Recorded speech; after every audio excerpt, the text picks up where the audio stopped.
Author Media presents Novel Marketing, the longest-running book marketing podcast in the world. This is the show for writers who want to build their platform, sell more books, and change the world with writing worth talking about.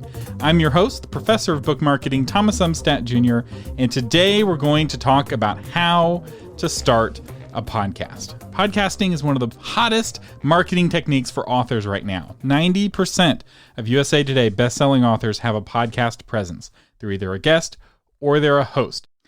And in this episode, you're going to learn how to host and start your own podcast and how to use it to help you hit the bestseller list. So why is podcasting so hot right now? Why do so many best-selling authors use podcasting to hit the best-selling charts? Well, there's several reasons that are driving this. One is that podcasting is just really popular right now amongst readers. Podcast numbers are at their highest ever in 2020, despite a temporary dip due to the stupid virus. Podcasting is not a fad. Believe it or not, it is older than Facebook. It goes back to 2004 or earlier, depending on when you count the beginning of podcasting. So it is like the tortoise that slowly, year by year, is adding market share until more and more people are listening to podcasts. Authors have been using podcasts to hit the bestseller list for over a decade. Scott Sigler, the fiction author, did it over a decade ago, and Mignon Fogarty also did it to hit the New York Times bestseller list. Another reason why podcast listening is so popular is that it's replacing blog reading for a lot of readers. Podcasts have little competition for many times of the day, like when you're in your car or at the gym or out for a jog, walking the dog, the sorts of things we all did before we were all quarantined. Another advantage of podcasting is that it's easy to compete on quality. Unlike with video, where you need tens of thousands of dollars worth of gear to have the same level of quality as the professionals, for $1,200, you can have the exact same gear the number one podcasts in the world use. That is incredible. There's really nothing in any kind of communication I can think of where you can have the same kind of gear for that little money. The cost of microphones and for the setup has really, really fallen. And for just a few $100s, you can have really close to the same level of audio quality as the number one podcasts. Now, I will say, hosting a podcast is a lot of work, and it also costs money. Don't listen to anyone that tells you can have a successful podcast for free. You can have an unsuccessful podcast for free, but it takes an investment of both time and money to build the kind of podcast that will attract an audience. And because of this, most authors are intimidated to start podcasts and they're not doing it.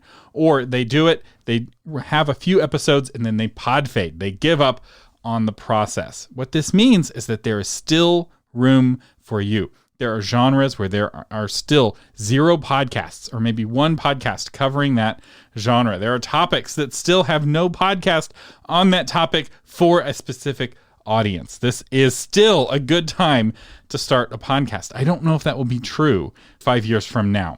And if you're not convinced about starting a podcast, or if you're like, this isn't for me, you're totally welcome to skip this episode. As I've been working on this episode all week, it has turned into a monster. It's almost more of an audiobook at this point, or a short audiobook than it is an episode. So you're very welcome to skip this episode. I won't put anything at the end that you'll feel like you missed out on. You can just go on to the next episode. Because I will say, this is not a strategy for everyone. You don't have to be a podcaster to be a successful author, especially to host your own podcast. Being a guest on other people's podcasts almost is a requirement. It's almost an expectation, especially if you're wanting to be a best-selling author. You really do need to have some kind of guesting presence. Of the 10% of authors who don't have a podcast presence, many of them are dead. They wrote classics of yesteryear, and their books are still bestsellers for whatever reason. And that's why they're not podcasting. But you don't have to host your own podcast to be successful. So like I said, full permission to skip this episode. All right, are you still here? Let's talk about how to start a podcast. I've broken it down into 10 steps. 10 easy steps, but they are work. As my great-grandfather would say, podcasting isn't difficult, it's just a lot of hard work. So the first step is perhaps the most fun step, and that is to listen to lots of podcasts. It's really important to be familiar with podcasting, to listen to dozens and dozens of podcasts so you understand what works, what doesn't, what you like, what you don't like, and what is a podcast and what is not a podcast. I recommend for anyone thinking about starting their own podcast to listen to at least 100 complete episodes from at least 20 different podcasts. So, maybe 5 episodes from this podcast, 20 episodes from this other podcast. You don't have to listen to thousands of episodes, but at least 100 episodes will really help you understand podcasting. And I also encourage you, as you are looking for podcasts to listen to podcasts in at least 5 different podcast categories. And I encourage you to pick at least one history podcast, because those guys really know what they are doing. They get so many more downloads, at least on a median basis, than any other category of podcast. And if you're looking for a good place to find new podcasts to listen to, I recommend podchaser.com. It's like the IMDb of podcasts. It's got a great search engine, and people will put lists of their famous podcasts. I use it. You can also read reviews of podcasts, and you don't have to be an Apple user. It's for everyone, unlike Apple Podcasts, which is only for people who are drinking the Apple Kool-Aid. All right, so now you've listened to your 100 episodes. The second step is to pick an audience, pick a niche, and pick a name for your podcast. Now, there's a lot to say here. And again, this episode is just an overview of the process. But I do have a few tips, and I want to talk specifically about the niche. I recommend that when you're first starting a podcast, especially if you've never had a podcast before, to pick an uncomfortably focused niche. You want to be uncomfortable with how narrow your target is. You want that target audience to be so narrowly defined that when people hear that your podcast exists, they're like, yes, finally a podcast just for me. If you start that narrow, what will happen is everyone inside of that tiny red dot on the target will be thrilled by your podcast because it will be the first one ever just for them. Once you fill that target audience, you can expand your focus for your show. And I will say we did that with this show. When we first started Novel Marketing, it was only for marketing fiction and only for traditionally published authors. Now, traditional fiction authors make up only 20 or 25% of our listeners. We have a lot of indie authors who listen to this show, and we have a lot of nonfiction authors who listen to this show. But we didn't get there until we first learned how to thrill the trad fiction authors. When it comes to picking a name, I recommend you pick a name with the .com still available. So for instance, we have novelmarketing.com for this podcast. It makes it a lot easier to mention your podcast on the air. Now, we no longer have novelmarketing.com as a website. Right now, Novel Marketing is a part of authormedia.com. But if you go to novelmarketing.com, it takes you to the specific podcast page on authormedia.com. So I'm not saying you have to build a whole new website for your podcast, but you do want to spend the $10 a year to get the .com for your podcast. And if you're looking for a website that will help you find out if the .com is available, I recommend instantdomainsearch.com. It will look up websites and tell you if they're available instantly as you're typing. It's really quite remarkable. In your mindset, as you're picking your audience, niche, and name, it needs to be wanting to serve a target audience. You don't want to make your podcast for you. You want to make your podcast for others. If you want followers, you need to be a servant. That may sound like religious teaching, but it really is solid business advice, solid marketing advice. People don't care about you. They care about themselves. So your podcast has to benefit them in some way. So as you're thinking about your niche and your audience and your name, ask yourself, how does this podcast benefit my target listener? How does it make their life better in some practical way? Maybe it's just entertaining. Maybe you just make them laugh, but that is still a benefit. Maybe it's informational. Maybe it's encouraging, but you need to know what the benefit is. And I would pick one primary benefit. So for this show, our primary benefit is information. We try to be encouraging, and occasionally I might try to crack a joke here and there, but that's not why people listen. People don't listen because they think my jokes are funny, because they're not. And that's okay. You don't have to be funny to have a successful podcast, but you do have to be beneficial in some way. All right, so we talked about step 1, listen to lots of podcasts. Step 2, pick an audience, niche, and name. Now it's time for step 3. We're still laying the groundwork, and this is where we pick the show format. And the format of your show is what you're going to talk about and how you're going to talk about it. Every show has its own format. There's a lot of different formats that you can use, and the more podcasts you listen to, the more formats you will encounter and be familiar with. This is part of the reason why listening to so many different shows is so important. If your only podcast you've ever listened to is this one, you may think that this is how all podcasts are like. And that is not true. In fact, this podcast isn't even like this podcast if you go back far enough. Our format has evolved a little bit over the years. We used to be more of a quick tip style format with 15-minute episodes. Now our episodes are more in depth, they're longer, and they're a little more involved. And I will say, you're not locked into your format. In fact, I encourage you, especially in the early days, to experiment with different formats to see what you like and what your audience likes. The ideal is a format that you're both happy with, that you're comfortable doing an episode every week on that format, and your audience wants to hear the next week's episode. But I want to give you some kind of common formats to give you an idea of what some of the options are.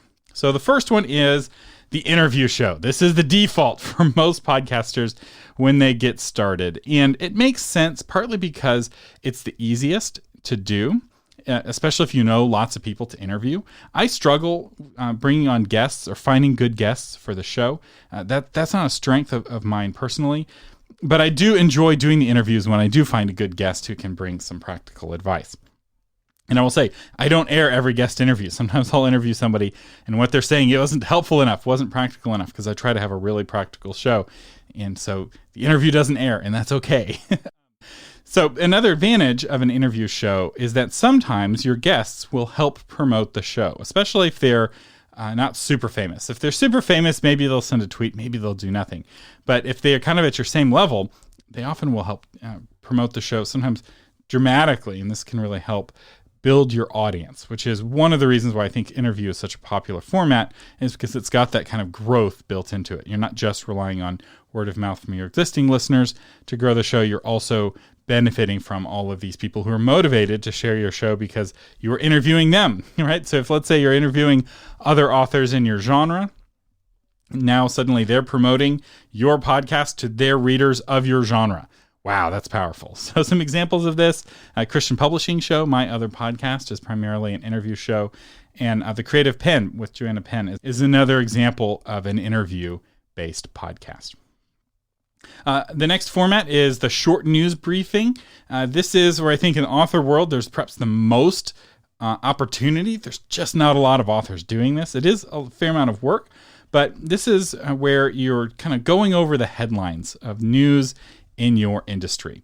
There's a lot of demand for a 4 to 10 minute long podcast. When you have an hour long podcast, you're asking people to give up an hour of their week and an hour of their podcast listening. So that means they have to give up 3 20-minute podcasts to listen to yours. So you have to be really good to earn that hour long podcast. But if you have only a 10-minute podcast, you're not asking for near the level of commitment, which means you don't have to be as good to make it into somebody's list of podcasts. And the easiest way to do this is just summarize the headlines, like I said. Some examples of some podcasts that do this well. Podnews.net is one of the best podcasts out there. It's a podcast about podcast news. Yes, it's a little bit meta, but it is very well executed. And then also Tech News Briefing does this in the tech news space. And both of these podcasts are less than 10 minutes long. Both of them are daily. This doesn't have to be daily, but it does help. But it depends on how much news there is in your industry. Maybe that whatever topic or category you're covering, there's only enough news for a 10-minute podcast once a week, and that's all right. The next level of podcast is what I'm going to call news analysis. This is a longer news show where you're going past just the headlines and you're providing commentary on those headlines as well. This is more suited for nonfiction authors, so I'm not going to cover it too much, but a good example of this is the Sell More Book Show, where they go over the headlines of the news, but they also discuss how that news affects authors.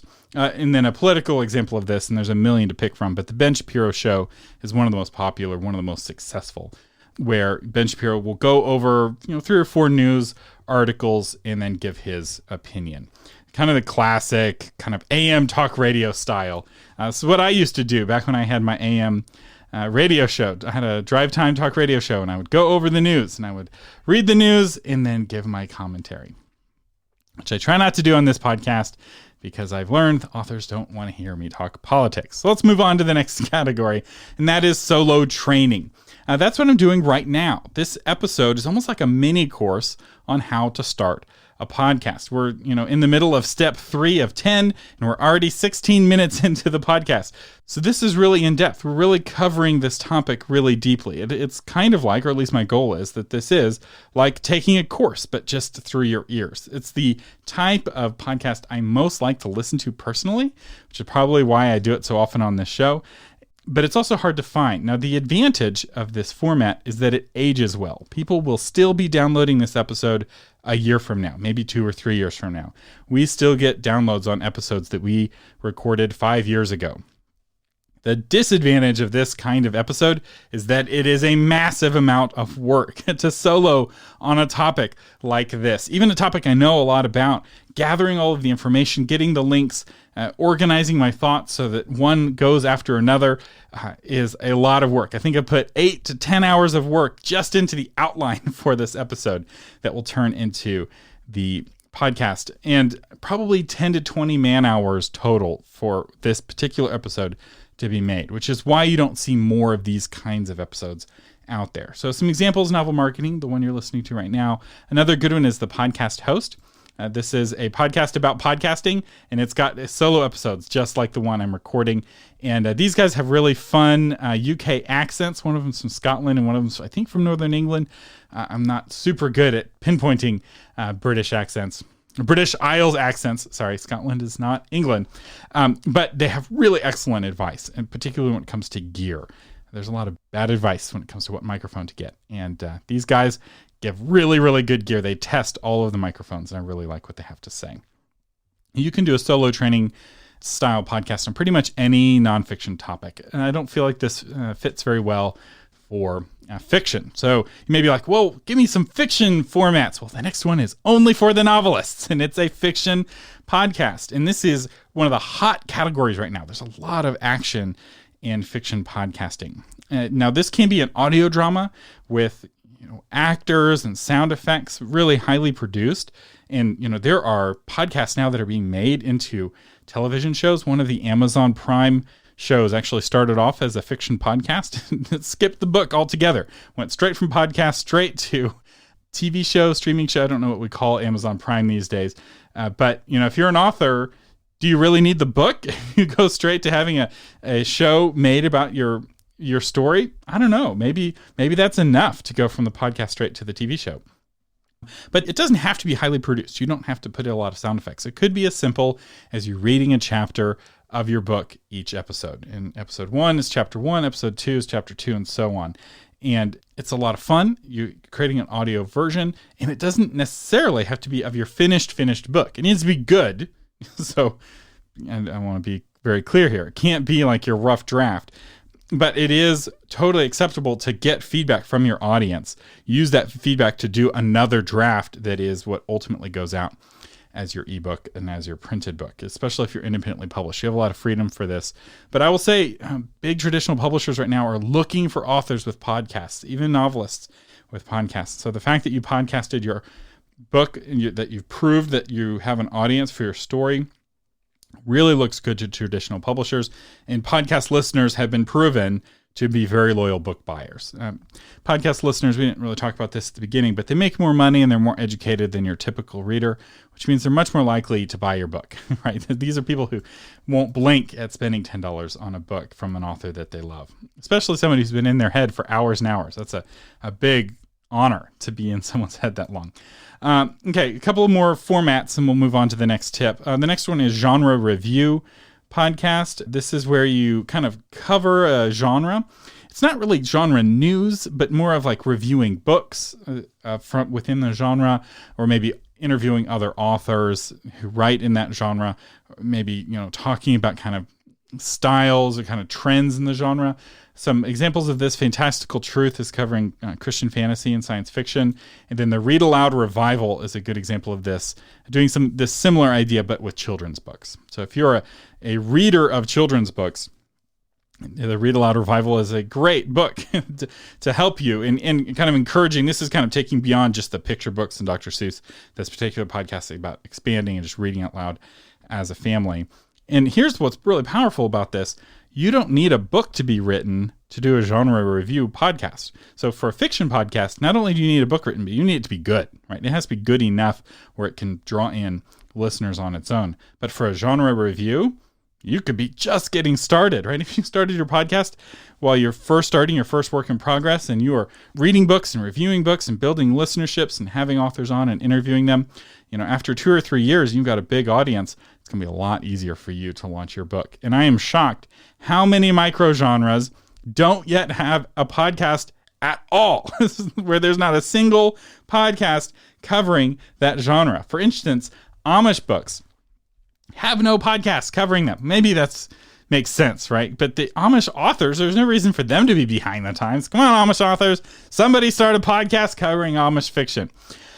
All right. And the next format is the Quick Tip podcast or the Quick Tips podcast, but it's really Quick Tip because this format is typically short. It's often scripted or heavily outlined, and the podcast covers just one specific topic in 5 to 10 minutes, or really 1 to 10 minutes. There is a kind of a hyper intense version of this where it's a 60-second podcast. I find that that's too fast, too in and out. But 5 to 10 minutes is a perfect amount of time to cover one topic, very focused. Some examples of this: Grammar Girl, very famous podcast. Again, put her on the bestseller list. Really good podcast. She just covers one grammar rule per 5 to 10 minute episode. Another example of this is Podcast Pontifications with Evo Terra. One of the godfathers of podcasting, one of the guys who helped me get into podcasting back in 2007. He wrote Podcasting for Dummies, which was the book that helped me start my podcast way back in the day. Version 2, I think, is the version that I read. Anyway, the final version is the magazine-style podcast. This format mixes elements from the above format. So maybe you've got a quick tip, and maybe you have a short interview. Maybe you do a little news analysis, right? You kind of, this is the most complicated format. And maybe you have some other elements like a mailbag or some listener questions, headlines, etc.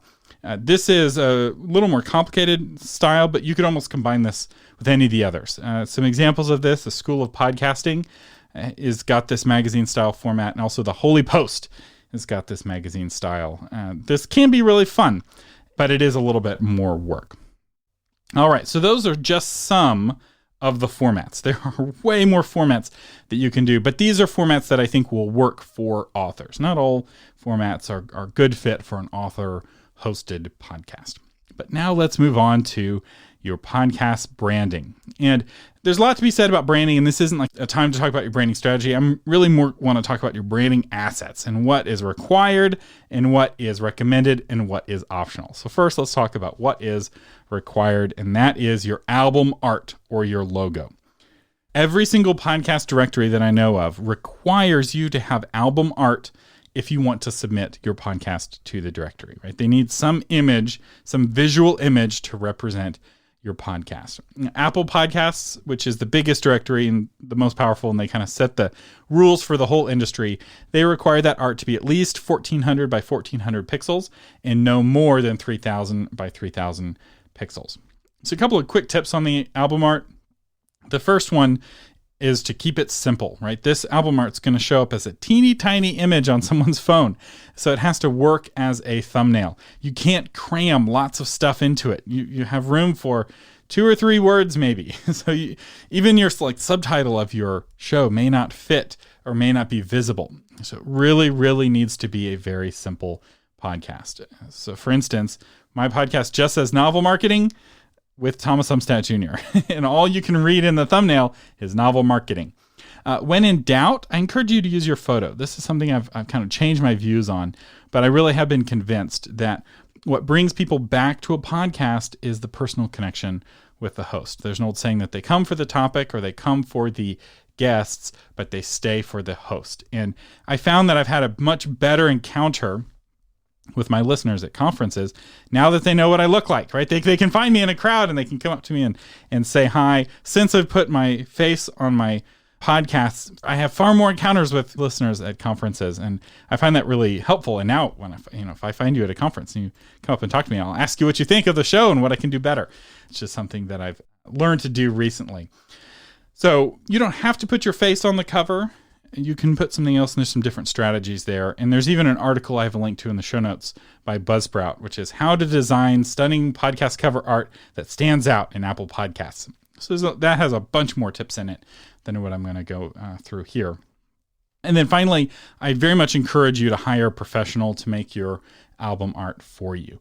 And there's a couple reasons why I recommend this. One, you're an author, not a designer, and you're not a podcast art designer, right? There's a whole kind of skill set to making really good podcast art, and getting those skills is often far more work than it's worth, especially because there's a lot of really talented podcast artists on Fiverr. I think I spent $25 for my current logo on Fiverr from a really excellent Fiverr designer who basically all he does all day long is album art. He lives in Pakistan and he's really good.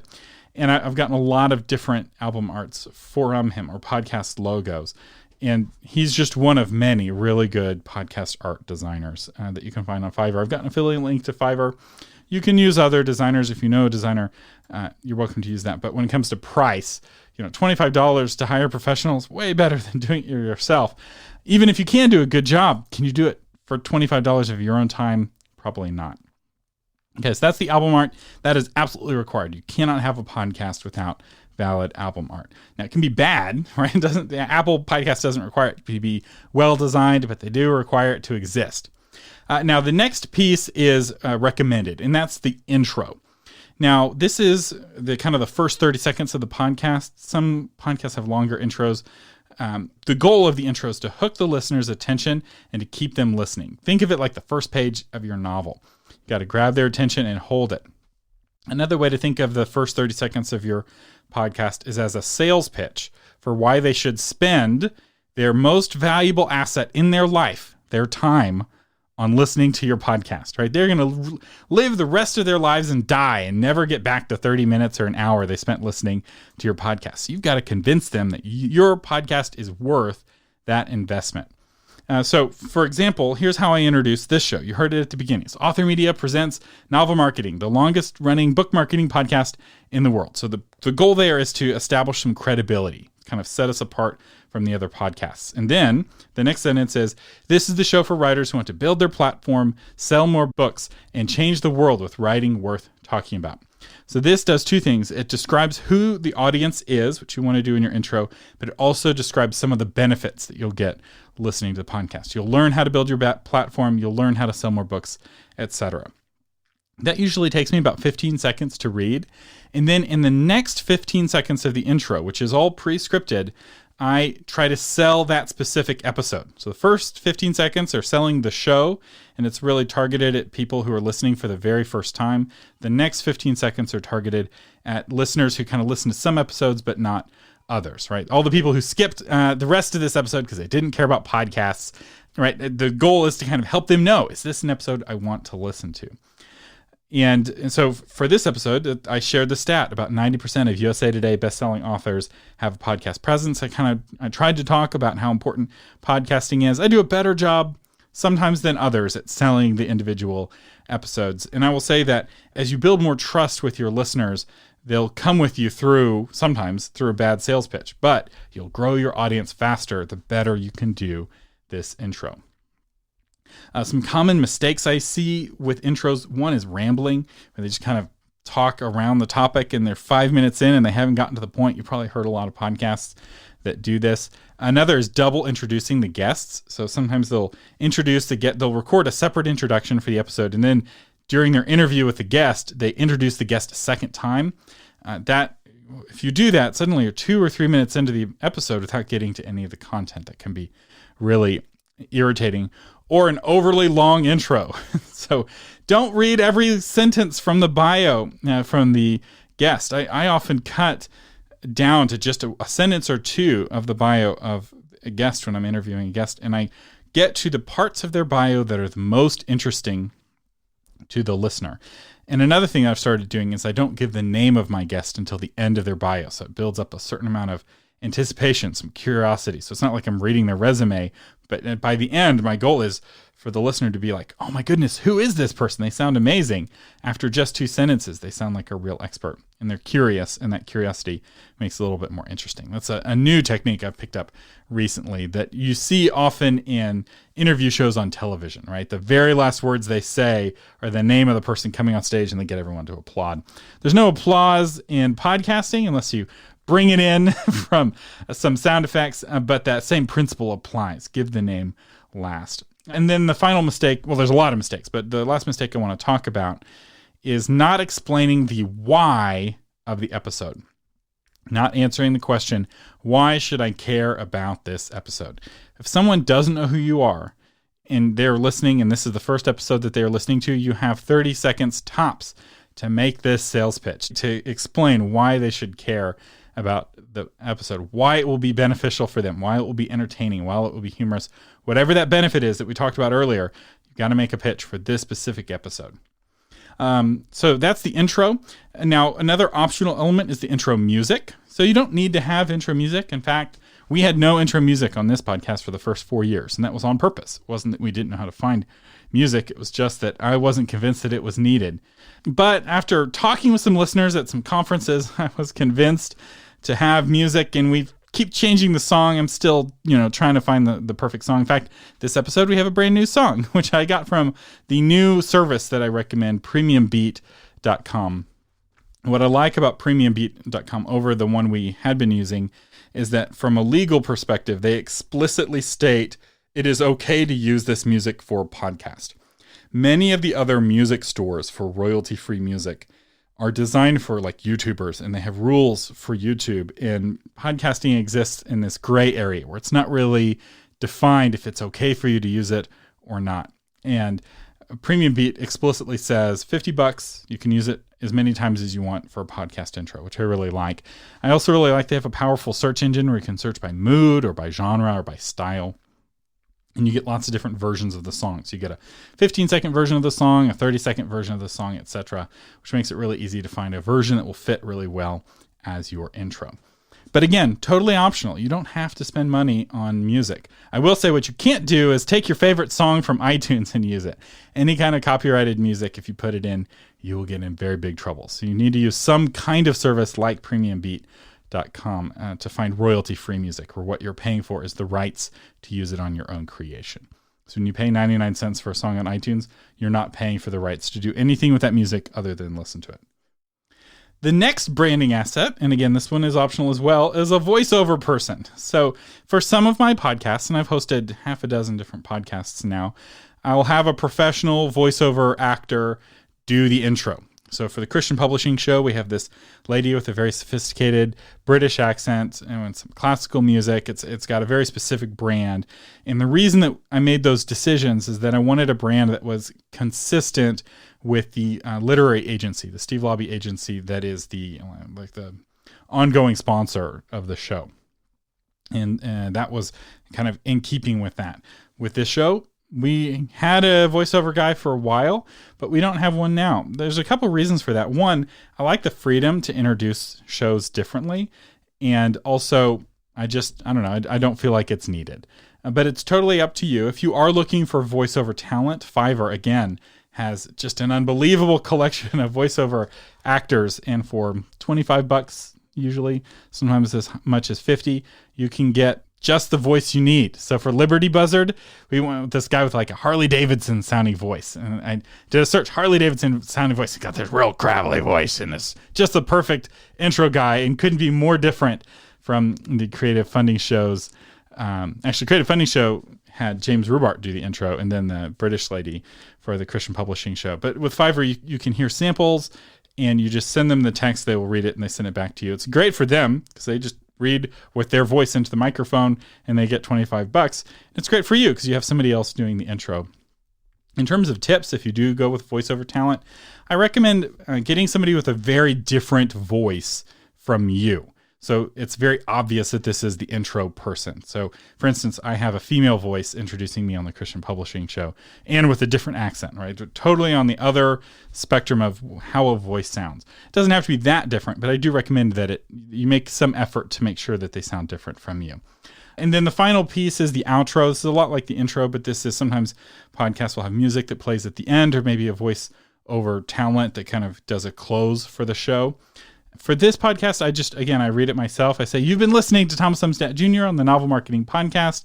To find show notes for this episode or to get new episodes delivered to your phone automatically, visit novelmarketing.com. Thanks for listening. And you may be like, why did you change it? Right? Because we used to talk about selling yourself online, offline, and everywhere in between. Part of the reason I changed it is that I've learned, and I've kind of already known this, but I realized the importance of this. Not everyone knows how to subscribe to a podcast, and so, or even that they can. And a lot of people who listen to the podcast don't even know what a podcast is. They just go to novelmarketing.com and they click play on the play button. Maybe that's you right now. And there's a better way, and that's to do it through your phone. And we have lots of instructions on how to do that on the website, so I want to send people there. This is optional. Even having an outro is optional. But I do think it's good to end with a thanks for listening, so they know for sure that the episode has ended on purpose. All right. Now let's talk about podcast gear. The days of making a successful podcast with just your phone are over. And don't listen to anyone who says you can still do it that way, because this is 2020 now, and you just can't. There's too much competition. The quality expectations are too high. There's too many professional companies making podcasts now. You've got to sound good. You don't have to spend $1,200, but you have to sound good. And even podcast guests now are expected to have good audio. I don't allow somebody to be a guest on any of my podcasts if they don't have a podcast microphone. So you as the host need to at least have that level of microphone. So the first step is to buy a dynamic microphone. This is the most important thing about all the gear, is to make sure you get a dynamic microphone. The go-to mic that I recommend for people just getting started is the Samsung Q2U, and I'll have an affiliate link to it in the show notes. I also have a gear guide that you can download for free at authormedia.com/gear, and it talks about all kinds of different gear for different setups, right? If you want to record yourself giving a speech, if you want a mobile setup, if you want a high-end setup and you have some budget and you want to get the top gear, I break down all these different levels and which one is the right fit for you. But the Q2U, the reason why I recommend it as a starter microphone is that it has really good background noise rejection. This is one of the most important things you want to look for in a microphone, that it doesn't pick up the kids on the other side of the door. It doesn't pick up the airplane flying overhead, etc. And the kind of microphone that you want to avoid is what's called a condenser microphone. The most famous condenser microphone is probably the Blue Yeti and its little brother, the Blue Snowball. These are terrible microphones for podcasters. They are condenser microphones, which means they are super sensitive. They pick up all the room noise, all the room reverberation. They pick up the kids and the cats and the dogs and every little piece of sound. And the very first thing people tend to do after they buy a Blue Yeti is they start spending more money to try to make the sound less terrible. They start buying pop filters and foam, and it can get very expensive. In fact, I know one podcaster who spent $150 on a Blue Yeti, and then to fix it, she spent $200 on a device to put on the Blue Yeti to block the background noise. And at that point, you're $350 in. You can get the very number one microphone in the world for that same money that can plug into a mixer and has all of the preamps and the sweetening and all of that. So don't buy a Blue Yeti. If you have a Blue Yeti, there are ways of making it sound good.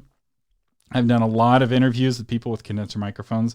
And, one of the advantages of getting a Blue Yeti is that it's so hard to sound good that once you figure out how to make a Blue Yeti work, you can make any microphone work. And it's great training. They're also really fragile. They break really easily. And so if you're guesting and you don't use the podcast all the time, or if you don't use the microphone all the time and it's in a drawer going in and out, it's not uncommon for it to break. I've had 2 Blue Snowballs break on guests, either right before or during an interview that I was doing with them. It's just a really fragile, terrible microphone to get. And I realize there's some authors in this industry who are recommending the Yeti. And the reason they do that is that musicians like the Yeti. And it's a good microphone if you're a musician. If you're trying to capture the timbre of a guitar, it's really good for that. But you know what musicians have? Sound-treated rooms. They're also more okay with a little bit of reverb getting into the mic. As a podcaster, you don't want any of that. Don't get your microphone advice from musicians. Get it from radio guys or radio women, people with a background in radio, because that's a much more similar environment to doing a podcast. And in radio, they use dynamic microphones. The other advantage of a dynamic microphone is that they are cheaper. They don't just reject background noise better, they also cost less money. So save yourself some money. You can get almost 2 Samson Q2Us for the cost of 1 Blue Yeti. I mean, it's that much cheaper and it gives you better audio. All right, the next piece of gear you want to get is over-the-ear headphones. When you record, you want to be able to hear your own voice so you can ensure that everything is sounding good. There's no static or some kind of bad noises getting into the microphone like barking dogs or whatever. And if you're interviewing a guest, you also want to be able to hear your guest clearly without the guest's audio leaking back into your microphone, because that's what will cause an echo. You're also going to want those good headphones so that when you're editing your podcast, you can hear what's really going on.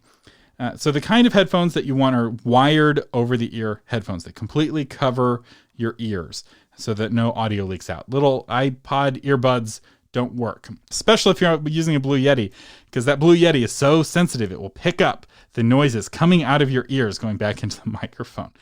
The advantage of over-the-ear headphones is that they don't only isolate the sound around your ears, but they just give you really good audio quality. And I will say in the gear guide, and I keep talking about this gear guide, but in the gear guide, I've tested every piece of gear I've tried to encounter every piece of gear that I recommend. I've spent an embarrassing amount of money on podcast gear over the years, and I have very passionate opinions, as you can see. But I recommend there's a $20 pair of headphones, and I will link to them in the show notes, called the Samsung SR350s. And these are good. They're not amazing, but they're less than $20 usually on Amazon. And they're studio monitor headphones. And they are everything you need, especially if you're just getting started. Eventually, you may want to pay for a little more comfortable, a little bit better headphones. And I recommend some kind of higher priced ones. I use the Audio-Technica ATH M40s, and these are amazing. They're the best pair of headphones I've ever owned. And they're way better. They're also $100. So you don't need to start with a $100 headset. The $20 one will do just fine. The final piece of gear that you want is a microphone arm.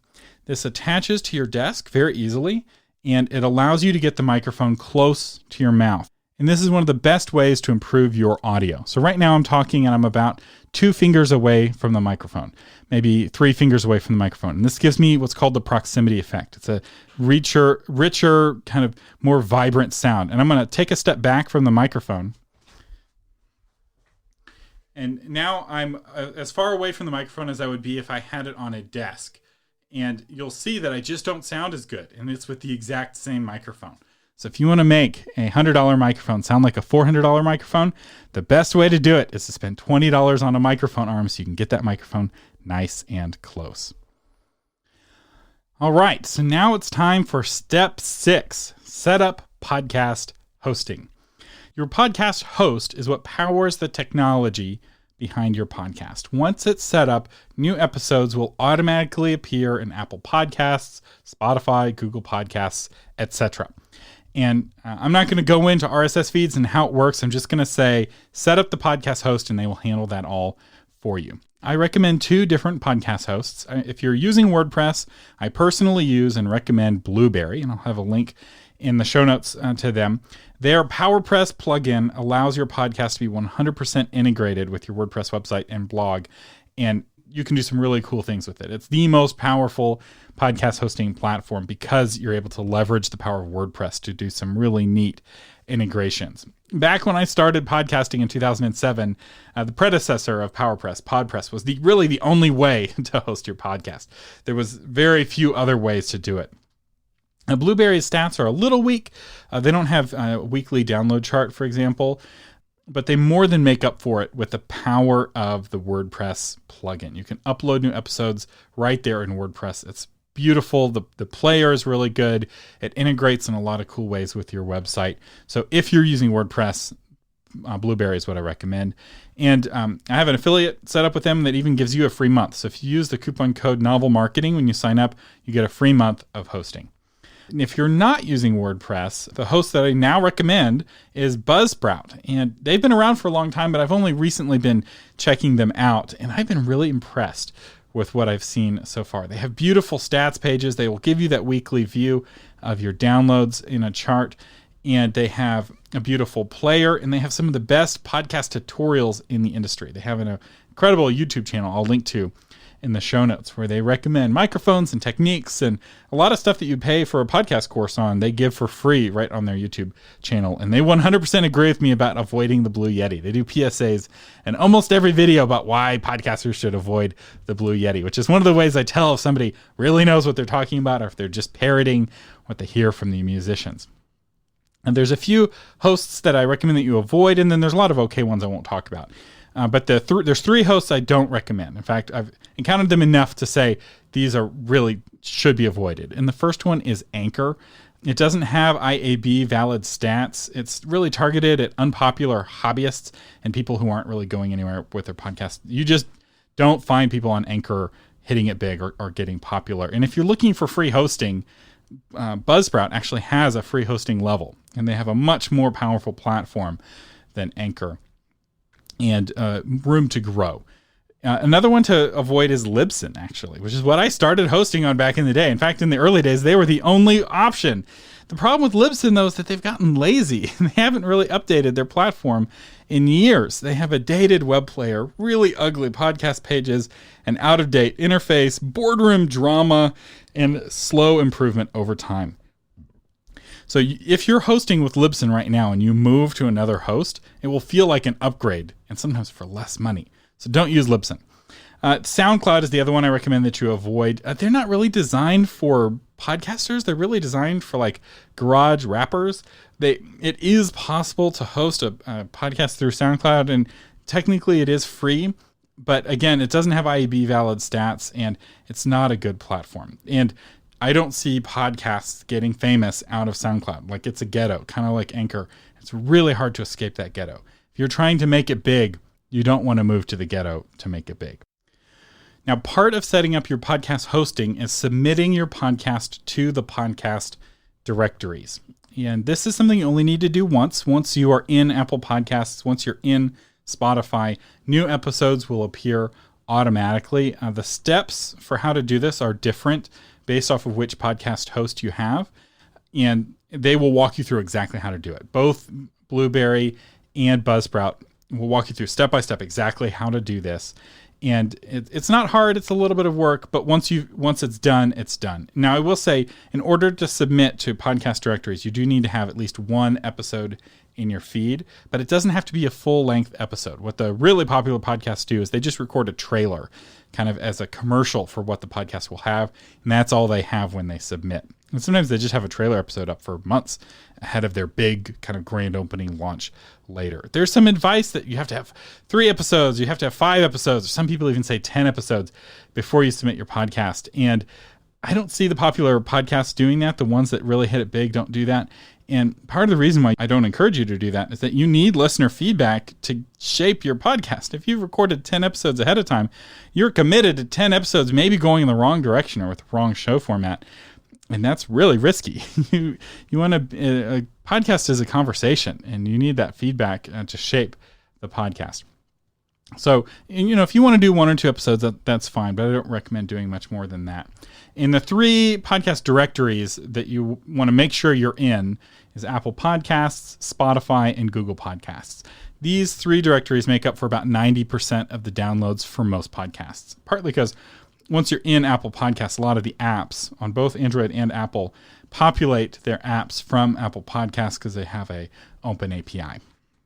You don't need to know what that means. Just realize that being an Apple Podcasts gets you into a lot of places, and Spotify and Google are good as well. Now, there are some secondary podcast directories I'd also recommend that you submit to, and partly because you only have to do it once and you're in and it's free. So it's just a matter of putting in the time.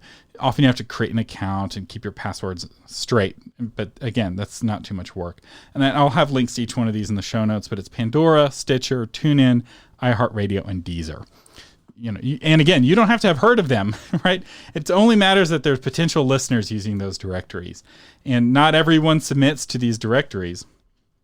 And the ones that don't submit, you don't compete with, right? So maybe there's 2 or 3 other romance podcasts or, cozy romance podcasts you're competing with, but maybe you're the only one in TuneIn Radio. So for the people who listen using TuneIn, you're the only option they see. So that's why I recommend the kind of second level podcast directories that you submit to them. All right. Your podcast is now set up. It appears in Apple Podcasts. It appears in Google Podcasts. You have a podcast. So these steps that we've talked about, steps 1 through 6, you only have to do one time. The following steps you're going to do for every episode. So let's talk about the actual making of the episodes, which leads us to step 7, record the episode. So depending on the format of your show, it will affect the strategy of how you record your voice. So right now, I'm just talking into Hindenburg Journalist Pro, which is the audio that I use for editing. I could be recording into my Rodecaster Pro mixer. Some people record into their editing software. Some people record into their mixer. Some people record into both at the same time because they like their belt and their suspenders on just in case something bad were to happen. If you're doing a solo show where your voice is the only one, recording it is pretty easy. There's a lot of ways to do it, and they all will give you pretty good audio if you have the right gear.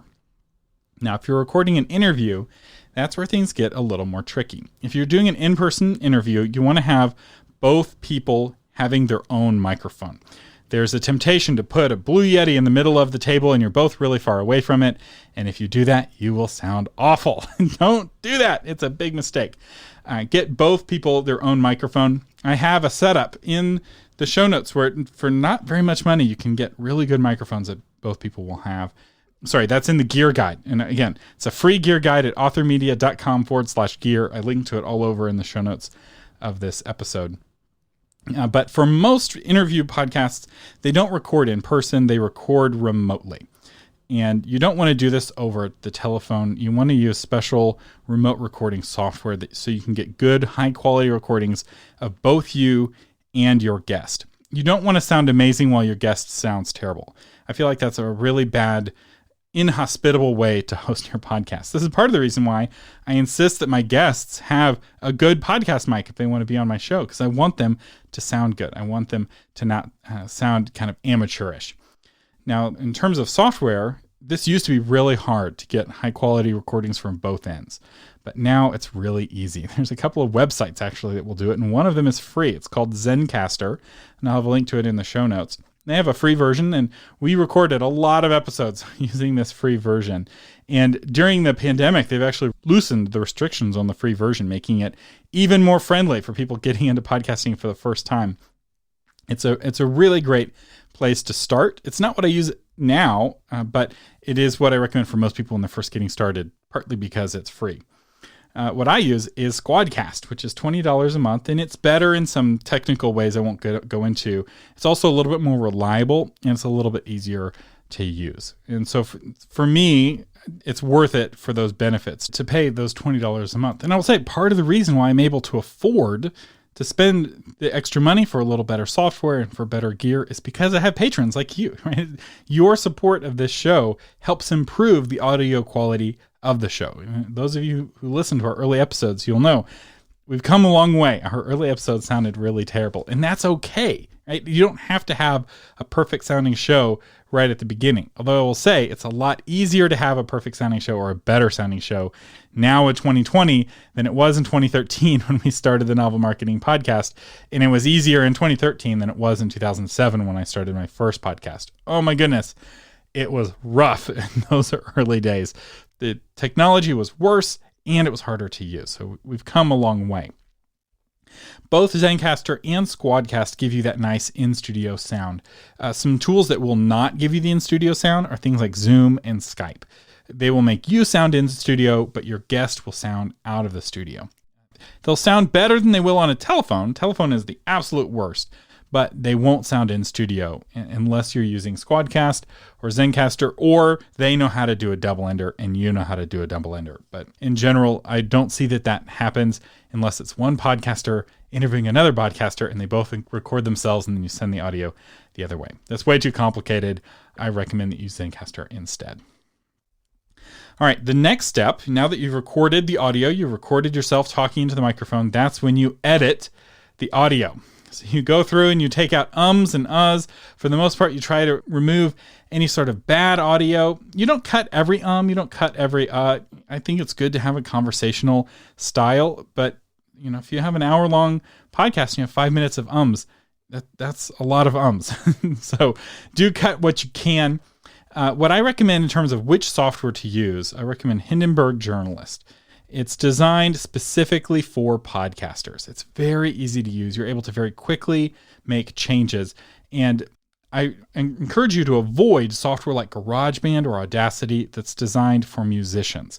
Those tools are very complicated. They're very cumbersome. I think they scare a lot of people away from starting a podcast in the first place. They cause a lot of people to unnecessarily pay for someone else to edit their podcast because there's so many dials, buttons, and knobs that are for musicians. It's just the wrong tool for the job.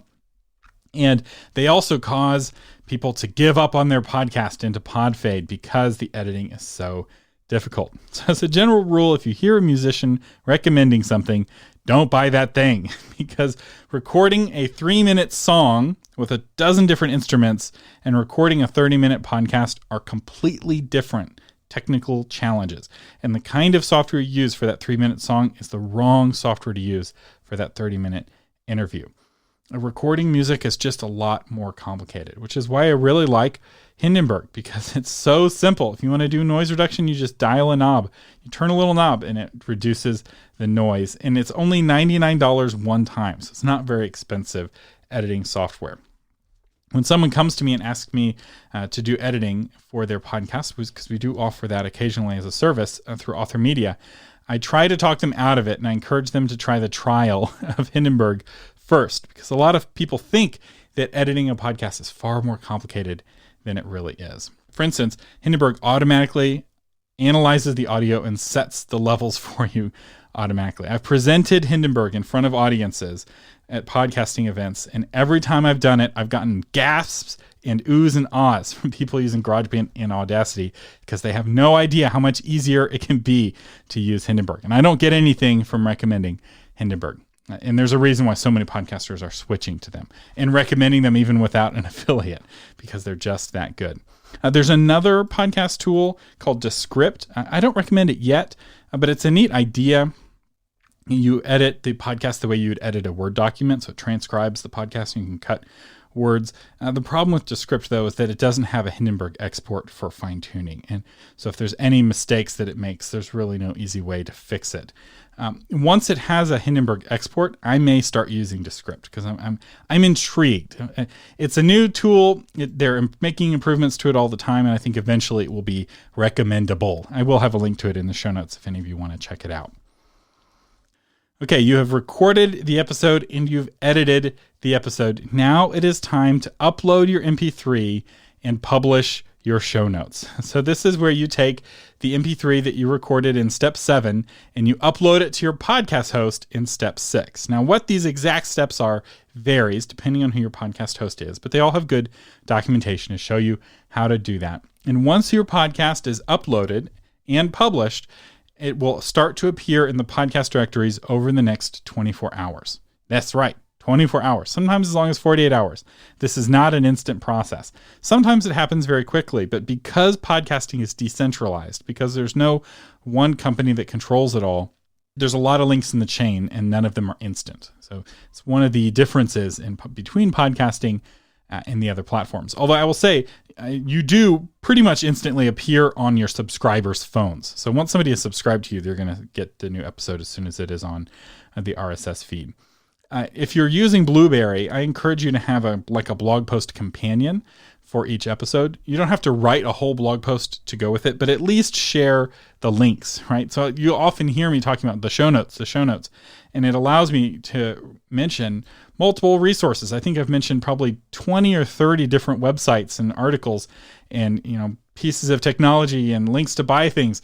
And I'm able to do that without constantly being like, go to www.amazon.com/blah, blah, blah, right? Nobody wants to hear that. That's what the show notes are for. And you can create your show notes. And I will say one of the things, again, that our patrons have allowed us to do is we now make blog post versions of each episode, which I have a VA who helps me do that. It's not cheap, but it's covered by our patrons. So thank you so much for being a patron if you are, because you help us improve the quality. So yeah, I didn't mean for this to be like a patron thank you episode, but I really am, as I'm going through these steps, there's a lot of ways we've been able to improve the quality that we were only able to do because of the patronage. All right, so we've now uploaded the MP3. The episode is live. The final step is to promote your podcast, and specifically promote that podcast episode. So some things that we do every week, we send out an email to our email list with the episode, and I actually write that email custom because sometimes there's bonus information in the email that we don't put anywhere else because I want to encourage people to get on our email list. So for instance, I'm doing a series of webinars for COVID, kind of talks I would give at writers' conferences during the pandemic, during the lockdown. There's no writers' conferences, so I'm doing free webinars, sometimes more than one a week. I did 2 last week, and I was pretty exhausted because I was also doing recording up podcast episodes, and I was just talking into the microphone a lot. But I only give the links to those webinars to people who subscribe to the email list. So that's one way we promote the podcast. Also, send an email if you have a guest, asking them to promote the podcast. If you're just launching your podcast, you might consider doing a Facebook Live. I don't feel like this works as well as it used to. Also, you can partner with others to promote your podcast. So new episodes of the Christian Publishing Show are cross-posted to the Steve Lobby blog every week. So there's now 2 ways for people to discover the show. They can discover it on the Steve Lobby blog, or they can discover it on our website. In fact, they're also cross-posted to the Christian Writers Institute every week. So there's some creative ways you can do with cross-posting you can get the word out. You can share the posts on social media. I don't feel like this brings in very many new listeners, but it is a really good way to engage the listeners you already have. So I have a Facebook group for novel marketing. I know many of you listening are in that Facebook group, and that's where we discuss the episodes. So people will leave comments, questions, and ideas. It's also fun to see people who've listened to past episodes starting to put what they've learned into practice and posting their results on the Facebook group. So it's a really great way of engaging, and it does allow me to adapt the podcast to be more relevant for the listeners, and being more relevant does bring more listeners. So in an indirect way, the Facebook engagement does lead to more listeners. And then another really good way to promote your podcast as a whole is to be a guest on other podcasts, right? Because only 30% of people listen to podcasts, right? The wealthier 30% in most cases. So when you do a promotion on Facebook, only 30% of the people who see that even know how to subscribe. But when you are a guest on somebody else's podcast, 100% of the listeners already listen to a podcast. So they know how to find that app on their phone. They know how to subscribe. They can make great potential listeners for you. And I do have a course on this, how to get booked as a podcast guest. It is a media training course, and it's a really powerful way of promoting not just your podcast, but also your book.